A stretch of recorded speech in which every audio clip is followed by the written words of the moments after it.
But we have now a country which is overwhelmingly anti-militarist. As Matt Carr says in his piece that's been circulating today, the government has a problem with the people in Britain because the people don't like these foreign wars. And that's something that is partly because of the protests. And they're worried that, you know, every time they start another war, there'll be further protests in the streets and more chaos created by the movement. That's why I believe Cameron, although he's got the vote for bombing Iraq, he sent 6 planes out there. Now, obviously, that's 6 too many, but it's also like he's even worried about going through with what Parliament has voted because he's worried about pictures of civilian dead on the streets, and he's worried about people coming and tearing down those fences and reoccupying the whole of Parliament Square against the wall. So, you know, we are making a difference in the sense that we're a real player now. And when I say we, I mean the movement and the wider public opinion and the people in Britain. We are a player in what decides British foreign policy. It's the government versus the people, and the people have not lost. And that means for me that we've got to continually, it's hard work, we've got to continually reinforce and expand and develop the campaign with new people, new activists, new ideas, new forms of struggle. But we have to keep this campaign up because we do not want to sort of lose the gains that we all have made. We don't want to get back to a situation where they can just start a war whenever they want, where they're not worried about popular mobilisation, where they're not worried about public opinion. We mustn't allow our gains to slip. That's why we need to keep the protests happening. And I believe we can do that. I believe we can stop them restarting the argument about bombing Syria. But it will take campaigning and protesting and keeping the whole movement against the war central. I know people are rightly worried about all the questions of democracy and economic austerity and all these questions. We've got to feed the issue of war bang into the centre stage of all the protests we're doing and make sure that not only do we not give up the gains we've already made, but press ahead and move towards a society which is based on completely different priorities, as we all know. Priorities where, you know, the madness of the situation, they're spending £80 billion on renewing Trident at a time when they're telling us they have to cut back on the NHS. It's absolute, it's morally wrong, it's unpopular, it's indefensible. But we have to turn that public opinion and that general sentiment, as you all know, into actual activity, into participation, into a mass movement that is unstoppable, and that's all of our jobs. Yep.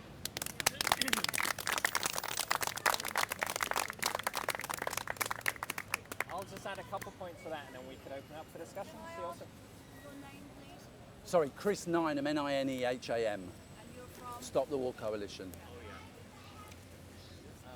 So I'll just add some thoughts also on how oil intersects with a lot of these issues, and Chris has already touched on this a bit. And I guess also, the other, as well as war,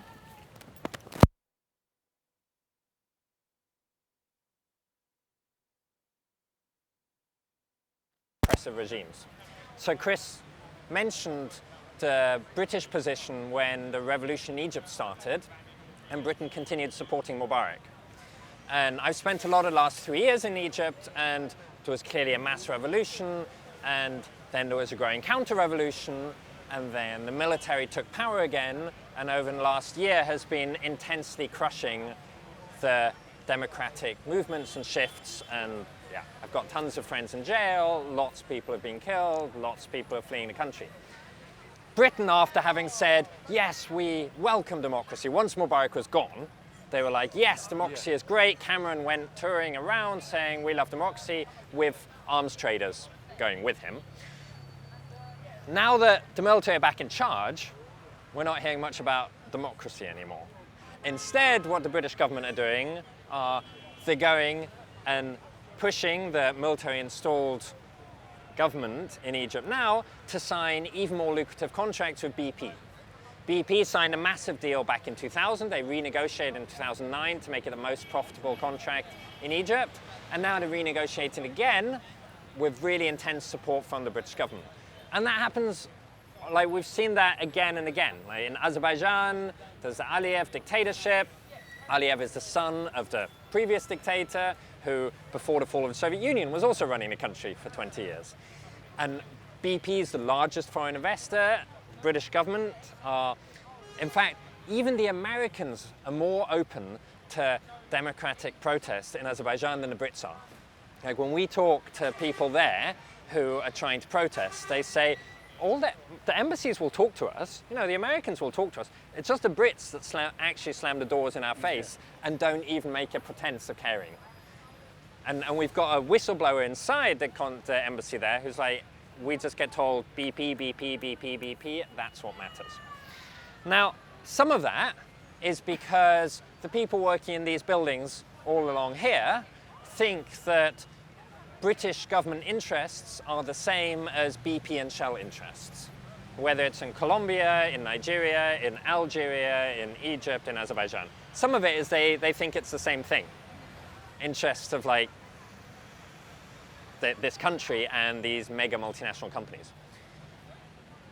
But some of it is also about Britain as a state wanting a certain control over oil reserves, whether they belong to BP or to Exxon. Like, it's not just about a British company, because that's what they'll tell us.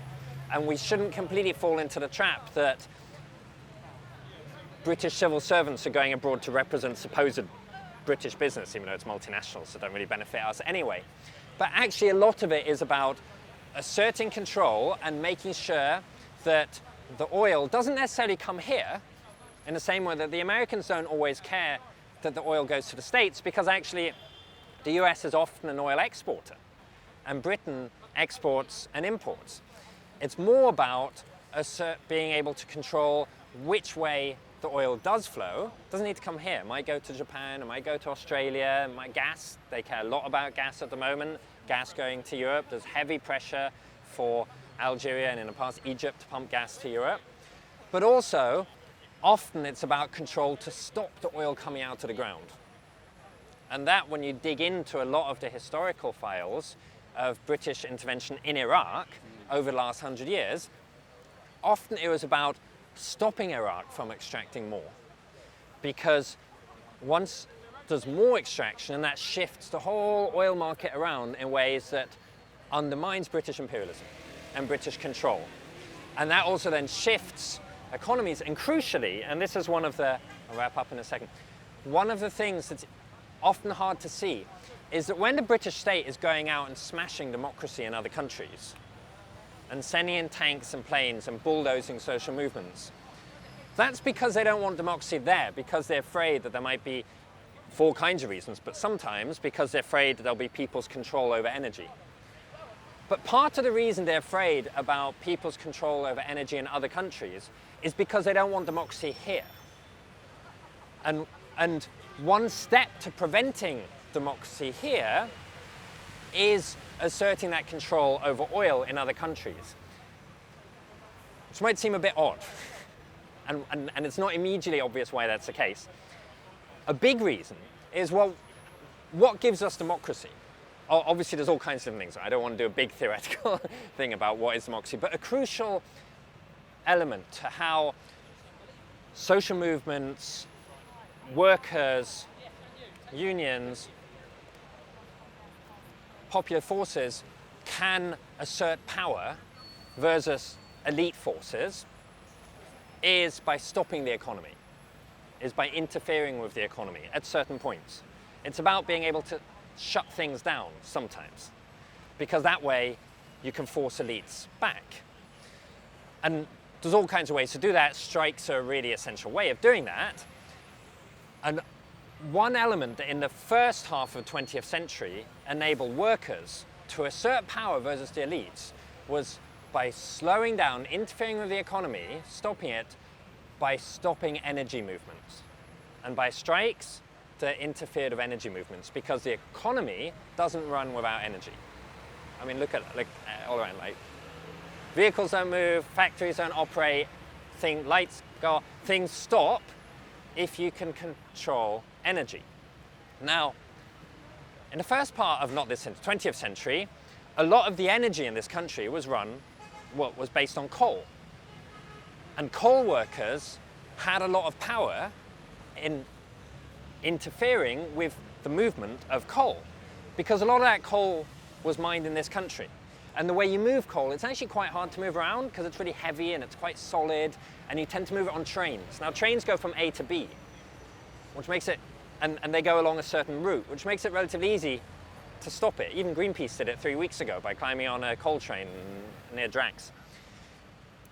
And that was one of the many reasons that people managed to force some level of democratization in this country. Not the democracy that we need, but some level of it. As the economy and as things moved from coal, and especially coal extracted here, to a global oil economy, a lot of that stopped. Because unlike coal, which is heavy and hard to move around, oil is liquid and very easy to move around. And when an oil tanker gets loaded, for instance, at the port of Ceyhan, which is at the end of a pipeline, this pipeline runs from Azerbaijan through Georgia, through Turkey to the Mediterranean. Sits there in tanks, oil tanker comes along, the oil goes on the tanker sails out. At that point, it's not even clear where that tanker's going, because the oil's still being traded. Maybe initially they think, well, it's going to the US, so it starts going along the Mediterranean, and then actually they start diverting it to go up the Adriatic, and then it changes its mind again, and it might end up in Chile. Yeah? That means oil is fungible. It's very easy to shift it around. If you interfere with one supply line, it's relatively easy to replace it elsewhere. When you look at things like the 1973 oil crisis, the other times when oil spiked in the late 70s, actually they managed to divert oil movements to make sure there wasn't really a shortage ultimately. It was mostly about perceptions of